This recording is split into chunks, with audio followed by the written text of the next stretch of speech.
Volkswagen driver grossly violated the rules and did not stop at the stop sign.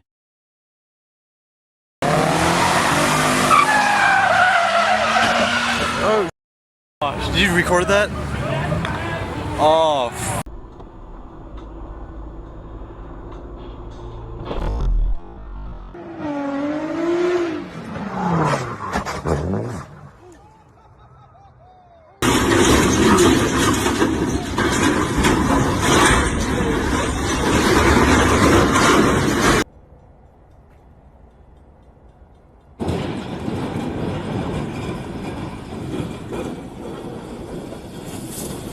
Holy moly! Woo!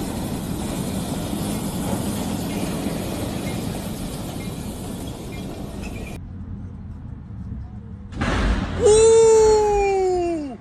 I told y'all niggas! I told...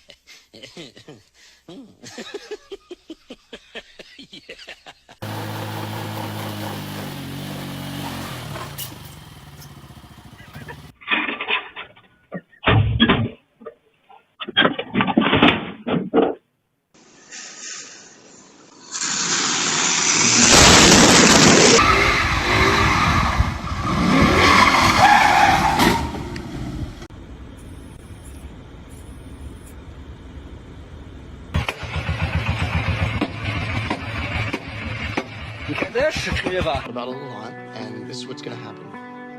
Okay, I'm gonna keep pursuing what I'm pursuing, and because I'm doing that, it's gonna.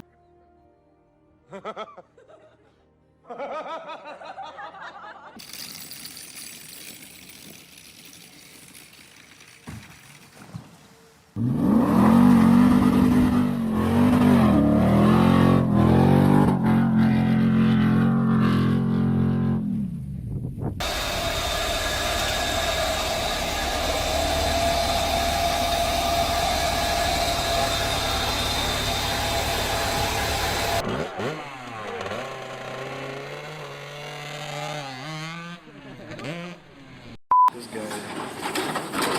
Oh.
Okay, that's not supposed to. I know what's wrong with it.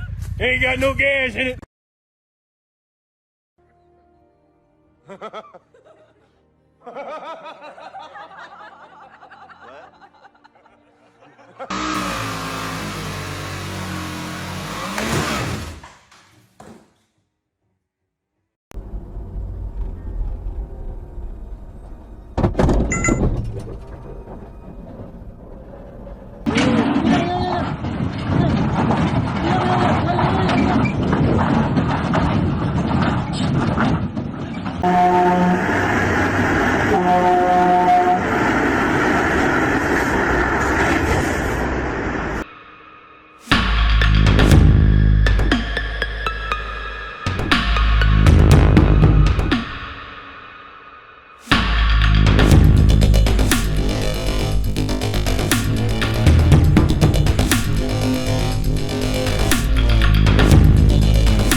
Here we go. It's coming down.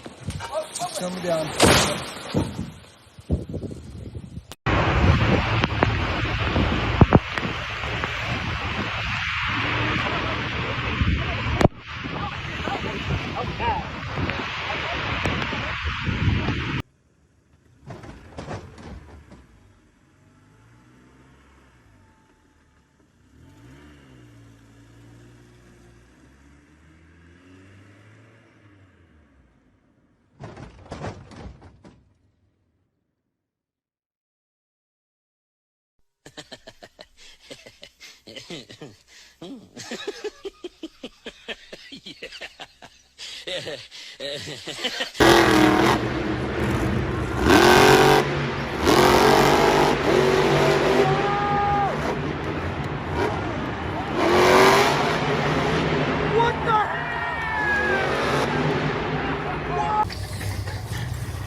What, dude? Oh! Oh my god! Oh my! Oh my god, watch out, people, it's coming! They're not moving! No. Why would you leave?